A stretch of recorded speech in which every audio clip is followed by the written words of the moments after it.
when you were pressed about his killing of journalists, you said, I think our country does plenty of killing too.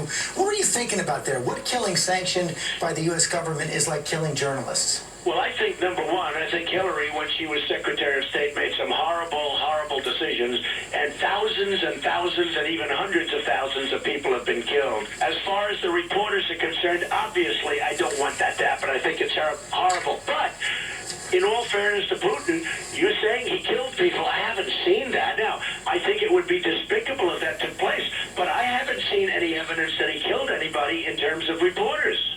Let's bring in the editor of the Publish the Nation magazine, Katrina vanden Heuvel. The evidence is out there if you want to find it, is there not? But let me step back for a moment. You were all talking about Miss Universe a little bit ago, and somehow it all came back to Donald Trump. Yeah. Everything seems to come back to Donald Trump.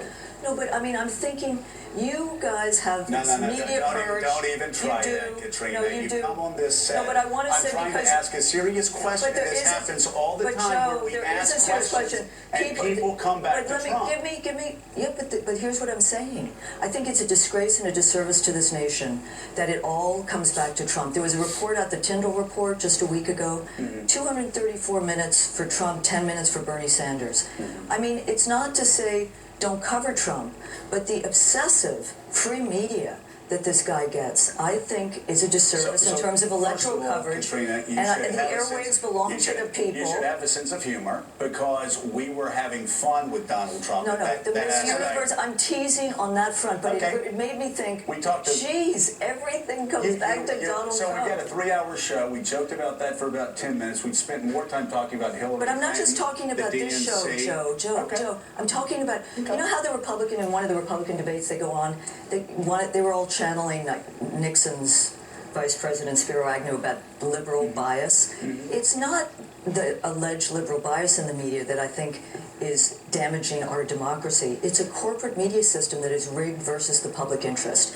And we see it most clearly, not just this show, but in the general coverage. Actually, not this show at all. I understand what you're saying. No, I think there is something not this show at all. I mean, it's and here we are. We're trying to talk about Russia. Right. We're trying to talk about Libya. Let's talk about Russia. We're trying to talk about ISIS. Let's talk and this happens all the time where people come on the show and say, why do you want to talk about Donald Trump? And we say, we don't want to talk about Donald Trump. And then they sit and they talk their whole time about Donald Trump. And you're doing the same thing. And we've now I'm trying to do it in the sense. I want to talk about arms control in Russia, and you want to talk about Donald Trump. I want to talk about that clip was showing Donald Trump, to be honest. But let's talk about. But I brought you on this show. Let's talk about it. So you could talk about Vladimir Putin assassinating journalists and political adversaries, and you just want to talk about Donald Trump. So let's talk about Donald Trump. Donald Putin. Donald Putin. Journalists. First of all, I just want to say there's a small. Vladimir Putin and I've been studying Russian. It's a failed exercise for 30 years. I've been going to Moscow for 35 years. Know a lot of dissidents. Knew several of the journalists who were killed in these last years. Putin said that Donald Trump was a yarkaya figura. That means vivid. It does not mean brilliant. So I just want to say that because there's been a lot about the IQ and brilliant and this and that. Putin is an authoritarian figure. Putin came to power in Russia, crumbling country. He restored it in ways that have been done in authoritarian oligarchical ways. My husband Stephen Cohen and I are very close to the editor of the leading anti-Kremlin newspaper, Novaya Gazeta. Even there, they do not believe, and that is where so many of the journalists who were assassinated and killed, Anna Politkovskaya, Yuri Chekochikin, but still another. And the editor of the paper, the collective of the paper, they do not believe Putin ordered the assassinations. They do believe he created the climate in which some of these. What about so let's move to political dissidents. But the political. By the way, Donald Trump will take what you just said and say she's proven my point. You're not proving Donald Trump's point when you say he created the climate, right? My larger point is that I think, and Stephen Cohen and I in The Nation last week wrote an op-ed called "Coalition or Cold War with Russia." I think it is vital for U.S. national security interests to have a partnership with Russia. I think we see it in terms of the Iran deal, which was a very important diplomatic agreement this past year. You needed Russia. Don't forget 2 years ago, you needed Russia in order for Syria to dismantle its chemical I don't mean to keep weapons. interrupting. I need you to answer the question, because do you side with Donald Trump or do you not side with Donald Trump? Is Donald Trump right, and am I wrong when I say Vladimir Putin was responsible for the assassination of I think you're trying to do a false equivalence. I will not. No, I'm not. I will not equate my views with Donald Trump. First of all, I've been studying Russia for 35 years. Donald Trump has not. Answer the question: is Vladimir Putin responsible for the killing? That's all I want. This isn't a trick question. Yes or no? Many Western scholars, U.S., British, have many different views of Vladimir Putin. What do you think? Because we brought you because you're an expert. I'm going to cite my Russian friend, Dmitry Muratov, editor of the leading anti-Kremlin newspaper, who has lived and suffered. Right. All right. So worked with journalists who have been assassinated. Right. And many of those, he believes, were assassinated because of their investigative exposure of torture in Chechnya or of corruption. Okay. He does not believe that Putin ordered the assassination. So he believes that Putin created the climate. What about his political opponents? A lot of them are jailed, obviously. He's responsible for that. But there are a lot of assassinations. We saw a high-profile one last year.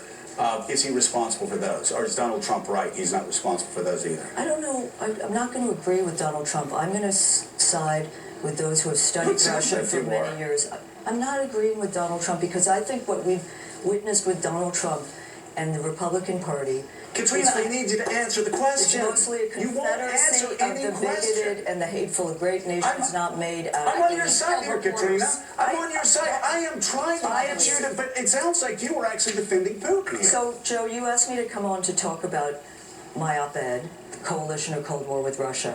I step back and say that I think any candidate, Republican or Democratic or other party, who believes we need to end a Cold War that is damaging our national security, and to understand that Russia is a partner in the fight against ISIS, in the fight against nuclear terrorism. A lot of people at home right now are saying she's not answering your question. So I will side with former Clinton opponents are being assassinated by Putin? I will side with former Clinton Defense Secretary William Perry, who's just written a memoir on the nuclear break. Will you please answer the question? He believes that we are at risk of a new nuclear arms race if we don't find a way to partner with Russia. Vladimir Putin is responsible, like I do, for the assassination of his political opponents. I believe Vladimir Putin is an authoritarian leader and is responsible for creating a climate in that country where there have been assassinations of journalists with impunity. My friend, I have a friend, Nadia Shkikin, who runs the Union of Journalists.